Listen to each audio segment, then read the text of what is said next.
And there's three pieces of moving your audience. They're all Greek terms.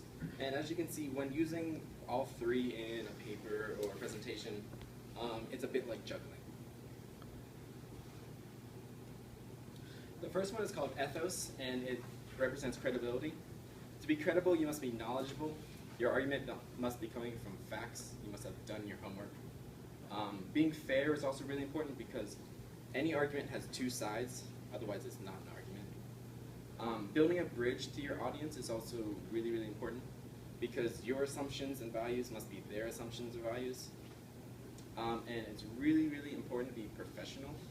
And I don't just mean wearing a suit and tie and looking like you're a lawyer. I mean your style, your editing, you must have just covered all of the bases. The next piece is called Pathos, and it's an appeal to emotions and beliefs. It's really connecting the heart and the mind and appealing to both. Concrete language is going to be your best friend with this one, so you can really portray what you're saying. Specific examples, illustrations, narratives, images for emotion appeal, they're all different aspects that you can use to make your argument that much better.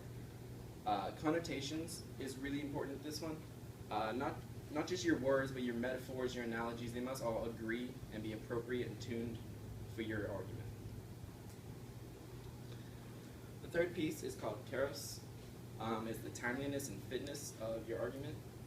Timing, not just your time limit, but your timing. You must ensure the window that you're presenting in is appropriate. In Greek, Kairos literally means right time, season, or opportunity. And your appropriateness and tuning goes without question. You don't want to be giving a speech that you give to Congress members to elementary school kids or vice versa. It just doesn't work like that. One of my favorite authors is John Grisham. He wrote a book called A Time to Kill, 70s or 80s, I'm not really sure. They made a movie out of it. Has anyone ever seen it? Read the book? Okay, I'll give you the backstory. We're in Mississippi when racism was still pretty prevalent. There's two drunk white guys, and they kidnap and rape a young African-American girl, and they're on trial. After they're being let out of the courthouse, they're sentenced to life in prison, something that they don't deserve. They deserve more. The father of the young girl takes his automatic assault rifle and just wipes him off the map. He couldn't even recognize him. And so the father, I think his name is Lee Carl Harvey, is on trial now, and this is his defense lawyer's closing argument. And you're going to want to be looking for all three aspects because he does use them.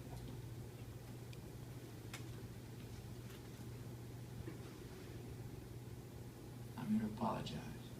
I am young and I am inexperienced. But you cannot hold Carl Lee Haley responsible for my shortcomings. You see, in all this legal maneuvering, something has gotten lost. And that something is the truth.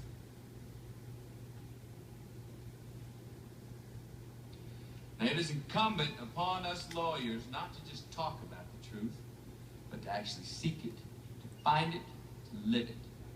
Let's take Dr. Bass, for example. Now, obviously, I would have never knowingly put a convicted felon on the stand. I hope you can believe that. But what is the truth? That he's a disgraced liar? But what if I told you that the woman he was accused of raping was 17, he was 23, that she later became his wife, bore his child, and is still married to the man today? Does that make his testimony more or less true? What is it in us that seeks the truth? Is it our minds? Or is it our hearts? I set out to prove a black man could receive a fair trial in the South, that we are all equal in the eyes of the law. That's not the truth. Because the eyes of the law are human eyes, yours and mine, and until we can see each other as equals, justice is never going to be even-handed. It will remain nothing more than a reflection of our own prejudices. So until that day, we have a duty under God to seek the truth, Not with our eyes, and not with our minds, where fear and hate turn commonality into prejudice, but with our hearts. I want to tell you a story. I'm going to ask you all to close your eyes. This is a story about a little girl walking home from the grocery store one sunny afternoon. I want you to picture this little girl. Suddenly a truck races on. Two men jump out and grab her. Drag her into a nearby field. And they tie her up. And they rip her clothes from her body. Now they climb on. First one, then the other. Raping.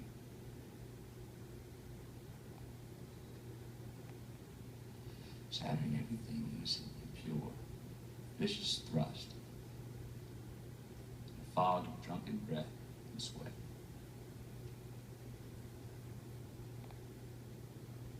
When they're done,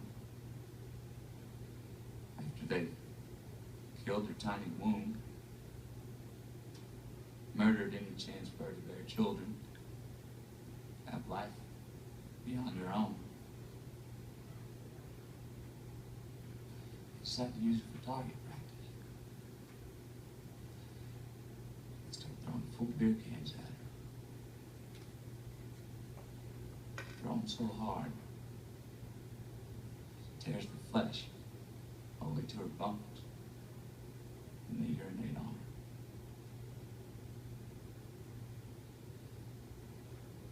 Now comes the hanging. They have a rope. Tie a noose. Imagine the noose going tight around her neck. A sudden blinding jerk. She's pulled into the air and her feet and legs go kicking. They don't find the ground. The hanging branch isn't strong enough. It snaps and she falls back to the earth. They pick her up,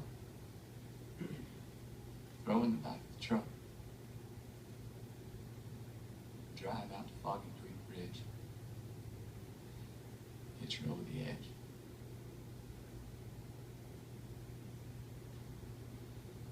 I want you to picture a little girl.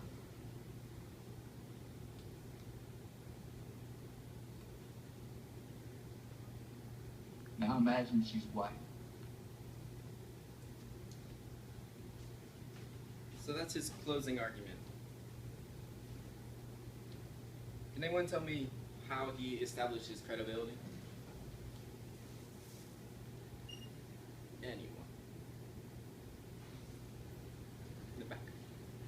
He told the jury that although he was a lawyer, he wasn't the best lawyer. He made mistakes. And so he established his credibility by apologizing for being young and inexperienced. He did. And did you say build a bridge to the audience as well? How did he appeal to their beliefs and emotions, touch their heart and mind at the same time? Matt? He told the story about the little girl and like a lot of the jury members were like almost crying. Anyone see how his timing and appropriateness was portrayed? Anyone? Alright, well, what better time to tell the story of the raping than during the closing argument right before the jury decides. And I believe it was appropriate. It was exactly what happened. Thank you for listening.